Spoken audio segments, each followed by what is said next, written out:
आप सबको नमस्कार, शुभ संध्या। सार्थक government job point YouTube channel आप सभी लोगों का हार्दिक स्वागत करता है।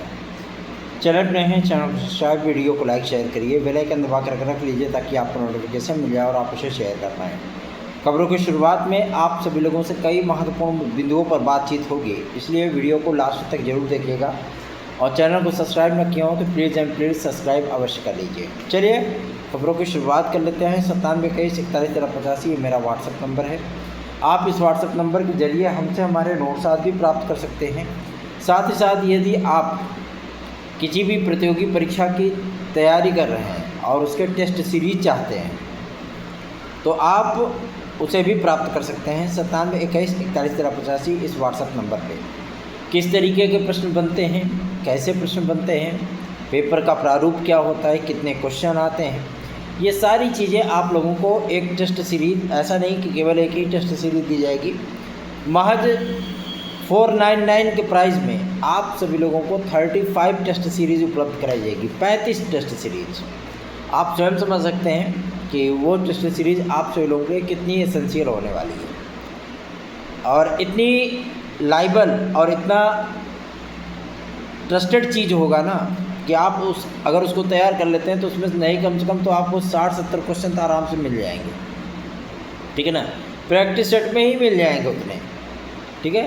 बाकी आपकी इच्छा है, अगर आप चाहें इसे प्राप्त कर सकते हैं। केवल 499 के प्राइस में 35 प्रैक्टिस सेट पेपर आप लोगों को उपलब्ध कराया जा रहा है। हर विषयों के लिए अलग अलग पैटर्न हो सकता है कि आपको किसी में 22 मिलेंगे, किसी में 25 मिलेंगे, किसी में 35 मिलेंगे, किसी में 40 भी मिल जाएंगे, है ना। उसी तरीके के प्रैक्टिस सेट आप लोगों को उपलब्ध कराए जाते हैं और हर सेट में आप लोगों को अलग अलग क्वेश्चन मिलेगा। क्वेश्चन का स्तर आप सभी लोगों को आयोग लेवल का मिलेगा, ठीक है ना।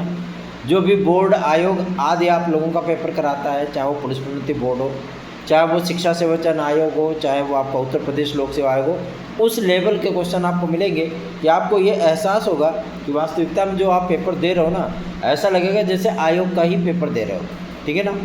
तो आप उसे लेकर के अपनी तैयारियों को परख सकते हो कि आप कितने पानी में हो, ठीक है ना। कहते नहीं कि जब तक ऊँट पहाड़ के नीचे नहीं आता तब तक उसको लगता है हम ही सबसे ऊँचे हैं, है ना। लेकिन जैसे वो पहाड़ के नीचे आता है तो उसको लगता नहीं कि यार ये पहाड़ भी, मतलब हमसे भी ऊंचा कोई है यहाँ पे, है ना। तो इसीलिए होता है कि आप छोटे मोटे चिट-पुट वाले क्वेश्चन करके तो 122, 123 कर लेते हो तो कॉन्फिडेंस नहीं, ओवर कॉन्फिडेंस में आ जाता है कि यार हम मारेंगे एक बार में धुआं हो जाएगा। लेकिन जब आयोग का पेपर मिलता है तो आप सभी लोग क्या करते हो कि एग्ज़ाम सेंटर में रहोगे तो 120-22 रहोगे, एग्ज़ाम सेंटर से बाहर निकलोगे तो 115 हो जाओगे, रास्ते भर आते आते 105 पे पहुंच जाओगे, आंसर की आने के बाद 90 हो जाओगे, मामला ही समाप्त हो जाता है। तो ऐसी कंडीशन इस वैकेंसियों में ना आने पाए, जिसके लिए आप सभी लोगों को प्रैक्टिस करते रहना है। तो अगर आप प्रैक्टिस सेट चाहते हैं तो आप 9721411385 इस व्हाट्सएप नंबर पर प्राप्त कर सकते हैं केवल 499 की प्राइस में।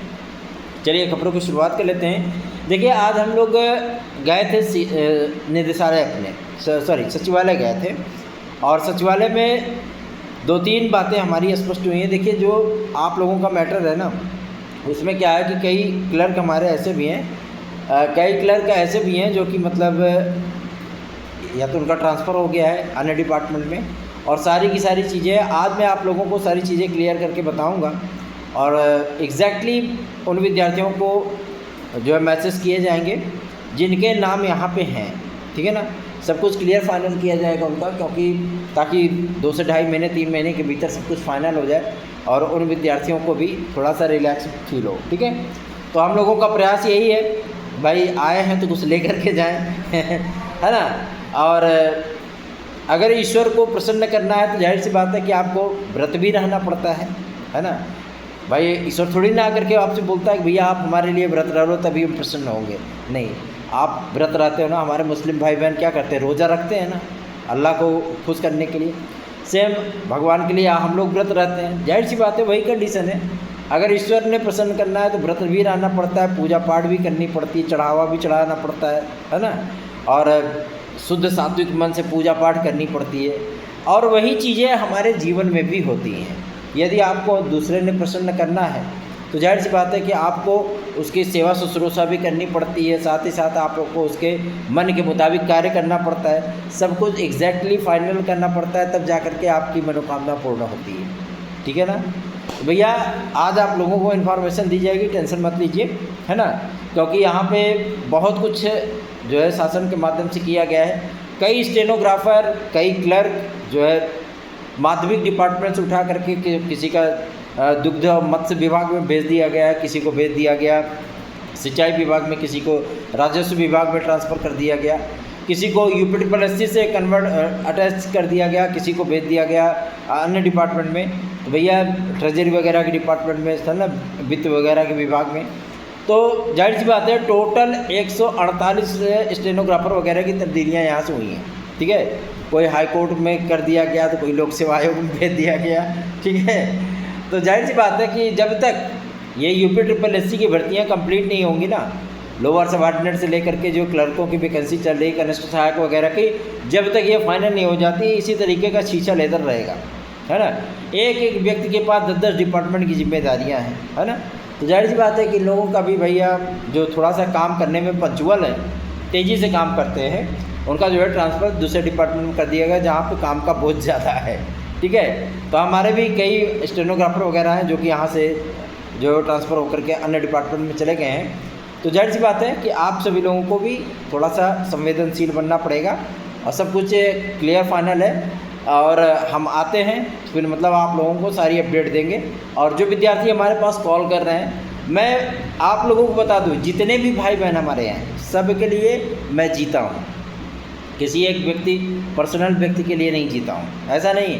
जो भी भाई बहन हमारे साथ जुड़े हुए हैं, जो भी भाई बहन हम पे विश्वास भरोसा करते हैं, जाहिर सी बात है मैं उन सभी के लिए जीता हूँ। ऐसा नहीं कोई मेरे लिए बेहद ख़ास है, कोई ख़ास नहीं है, ऐसा कुछ भी नहीं होता है। हम आप सभी लोगों के लिए कार्य करते हैं ना, तो पूर्णतः ईमानदारी के साथ कार्य करते हैं। ठीक है, जो टाइम टेकिंग प्रोसेस उनका लगेगा, जितने समय में उनका कार्य होगा उतने ही समय में आपका भी कार्य होगा। ऐसा नहीं कि आप बेहद खास हो गए तो आपका काम 2 घंटे के अंदर, उनका काम 2 साल के अंदर, ऐसा नहीं होता है। ठीक है, तो आप लोग ये तो मतलब जो है भूल ही जाइए बिल्कुल भी, और इत्मीनान से विश्वास के साथ आगे बढ़ते हैं तो उसी विश्वास के साथ आपको परिणाम भी प्राप्त होगा, ये आप लोगों को गारंटी मैं दे रहा हूँ। ठीक है, टेंशन वाली बात नहीं है, निश्चिंत बेफिक्र रहिए। रही बात हमारे टीजीटी को लेकर के, तो देखिए सचिवालय से 2 बातें कॉमन पता चली हैं जो आप लोगों को बताना अत्यंत आवश्यक है कि टीजीटी पीजीटी की जो नई वैकेंसी आ रही है वो नए नियमावली पे आएगी। ठीक है ना, बहुत से लोगों ने मांग किया कि पुरानी नियमावली पे इसको किया जाए, प्रवक्ता से बीएड को हटा दिया जाए, और जो मतलब टीजीटी में 50% ग्रेजुएशन में लागू कर दिया जाए, और जो मतलब इसमें से बीएड हटा दिया जाए, प्रवक्ता में लिखित परीक्षा और साक्षात्कार ही रहे, इसमें केवल एक ही चरण की परीक्षा रहे। तमाम मांगें जो है वो मुख्यमंत्री महोदय तक आई हैं। लेकिन मैं आप लोगों को गारंटीड इस बात की जानकारी दे दूं कि 18,500 पद आपके टीजीटी के हैं, ये एकदम क्लियर है, कन्फर्म है। जब विज्ञापन जारी होगा देख लीजिएगा, नोट डाउन कर लीजिए, वीडियो को सेव कर लीजिए। 18,500 पद आपके प्रशिक्षित स्नातक के होंगे, और लगभग 3,500 से 4,000 पद आप सभी लोगों के किसके होंगे, इसके क्या बोलते हैं, प्रवक्ता वर्ग के होंगे। और ये वैकेंसी आपकी नई नियमावली पे होगी, पुरानी नियमावली को समाप्त कर दिया गया है 2022 की वैकेंसी के साथ ही। ठीक है, 2022 की वैकेंसी तो वैसे भी गले की फांस बनी हुई है सारे डिपार्टमेंट के लिए, शासन के लिए, है ना, तो उसी को कंप्लीट करा लें तो ज़्यादा बेहतर होगा। तो मैं आप लोगों को इस बात के लिए स्पष्टीकरण दे देना चाहता हूँ कि जो टीजीटी पीजीटी की वैकेंसी आप लोगों की नवंबर लास्ट में, मतलब 27 नवंबर से लेकर के 27 नवंबर से लेकर के 26 अगस्त के बीच, 26 दिसंबर के बीच में आप लोगों की टीजीटी पीजीटी की नई विज्ञापन आप लोगों का जारी किया जाएगा। एकदम डेट क्लियर बता रहा हूँ, इसी डेट में आएगा आपका विज्ञापन, देख लीजिएगा। टीजीटी पीजीटी के नए विज्ञापन में 2 चरण की टीजीटी आपको देखने के लिए मिलेगी, 2 ही चरण की आपकी पीजीटी देखने के लिए मिलेगी। पीजीटी से साक्षात्कार को हटा दिया गया है, प्री और मेंस को इंक्लूड किया जाएगा विथ जीएस, नेगेटिव मार्किंग। ये सारी चीज़ें आप लोगों को देखने के लिए मिलने वाली हैं। सेम उसी पैटर्न पे काम होगा जैसे आप लोगों का एलटी ग्रेड और जीआईसी प्रवक्ता हो रहा है। ठीक है, जीआईसी प्रवक्ता के पैटर्न पे चलने का तात्पर्य यह है कि आप लोगों को लगभग 100 क्वेश्चन यहाँ पे, हालांकि उस तरीके की तब्दीलियाँ नहीं की गई हैं, लेकिन 100 क्वेश्चन आप सभी लोगों को पीजीटी में देखने के लिए मिलेगा सब्जेक्ट का, और लगभग आप सभी लोगों को 35 क्वेश्चन देखने के लिए मिलेगा जीके जीएस का। ठीक है, तो तैयार हो जाइए भैया, क्योंकि सब चीज़ों का प्रारूप बदल चुका है। अगर आप सभी लोग इस गलत फहमी में जी रहे हो कि नहीं ये चीज़ें ऐसी है तो परिवर्तित होगा, तो ऐसा कुछ हो जाएगा, ऐसा कुछ भी नहीं है, ठीक है ना। तो आप लोग इसके लिए तो बिल्कुल भी चिंता करना छोड़ दीजिए, परिवर्तन हो चुका है और इसी नियम पे, इसी कानून पे आप लोगों का विज्ञापन आएगा टीजीटी पीजीटी 2025 का। टीजीटी में 2 चरण होंगे, प्री और मेंस होंगे, और टीजीटी में भी आपके 2 चरण होंगे, प्री और मेंस होंगे, ठीक है ना।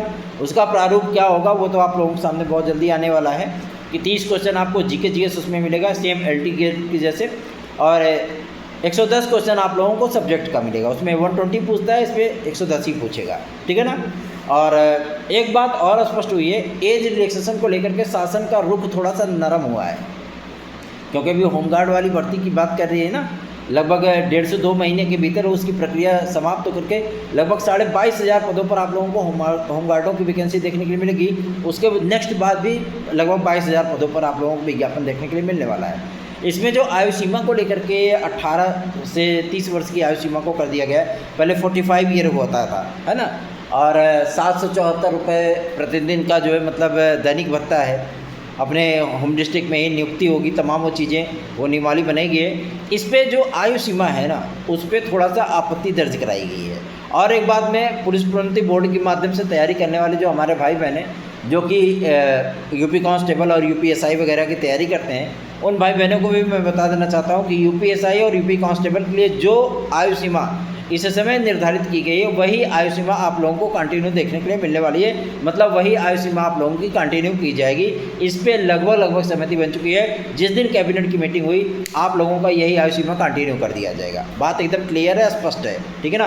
क्योंकि ये इन्फॉर्मेशन सचिवालय से प्राप्त हुई है, तो जाहिर सी बात है उसमें कोई भी रद्द-बदल नहीं होने वाली है, ठीक है ना। तो टेंशन वाली बात नहीं है, निश्चिंत बेफिक्र होकर के बिंदास अपनी तैयारियों में जुट जाओ, लग जाओ, रम जाओ।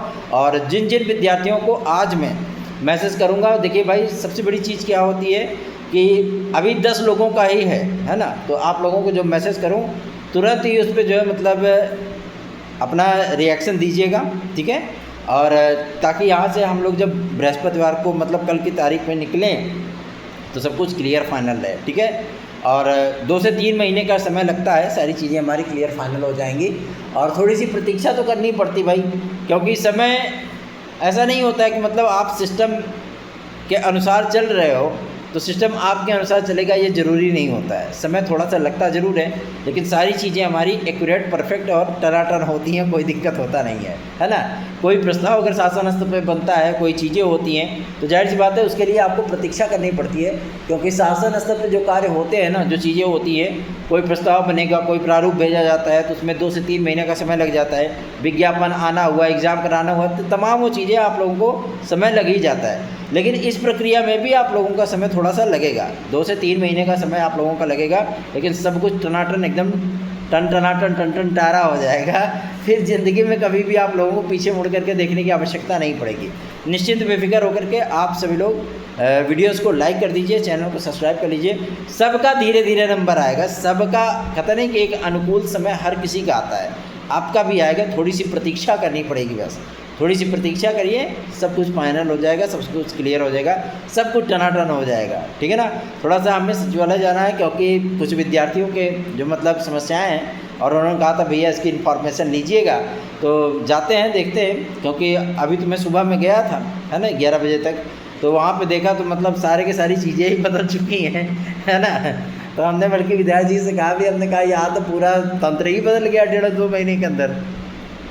तो उन्होंने कहा कि यही चीज़ें होती हैं, लेकिन हो गया, कोई नहीं। आज मैं सारी चीज़ों को क्लियर कंफर्म करता हूँ और आप लोगों को पूरी अपडेट दे करके जाएंगे, टेंशन वाली बात नहीं है। आप लोग हमारे साथ जुड़ते हो तो हमारा भी दायित्व बनता है कि हम आप लोगों को सही से मॉनिटर करें, सही से गाइड करें, ठीक है ना। चिंता करने की ज़रूरत नहीं है, थोड़ी सी प्रतीक्षा तो जरूर रखनी पड़ती है। देखिए भैया, आप पूजा पाठ भी करते हो, है ना, सारी चीज़ें करते हो, तो जाहिर सी बात है तुरंत ईश्वर नहीं मिल जाते, तुरंत ज्ञान नहीं मिल जाता, तुरंत भाग्य आपके अनुकूल नहीं हो जाता है, तुरंत ही सारी परिस्थितियाँ नहीं बदल जाती है, जबकि आपको प्रतीक्षा करनी पड़ती है। आप एक वृक्ष लगाते हो तो ऐसा नहीं कि वृक्ष में ढेर सारा एक बोरा यूरिया डाल दिया, एक बोरा DAP डाल दिया, एक बोरा पोटास डाल दिया, फास्फोरस डाल दिया, तो वो पौधा तुरंत जंप से मारेगा, 3 दिन के अंदर बड़ा हो जाएगा, फल फूल लद जाएगा। होता नहीं है ऐसा, वो नष्ट हो जाता है, भ्रष्ट हो जाता है। अगर आप उसमें ज़्यादा ओवर वाटरिंग कर दीजिए या उसमें ज़्यादा खाद डाल दीजिए तो समाप्त हो जाता है वो पौधा। सेम उसी तरीके से भाग्य होता है, समय के आने पे भाग्य फलता है और हमारे कर्म फलते हैं, ठीक है ना। तो थोड़ी सी प्रतीक्षा ज़रूर करनी पड़ती है, लेकिन वो प्रतीक्षा हम सब लोगों की पूर्णतया सारगर्भित होगी और उसकी जो महक होगी ना, उस प्रतीक्षा की महक जाहिर सी बात है हमारे पूरे होल ऑफ लाइफ को महका करके जाएगी। धन्यवाद, शुभ रात्रि।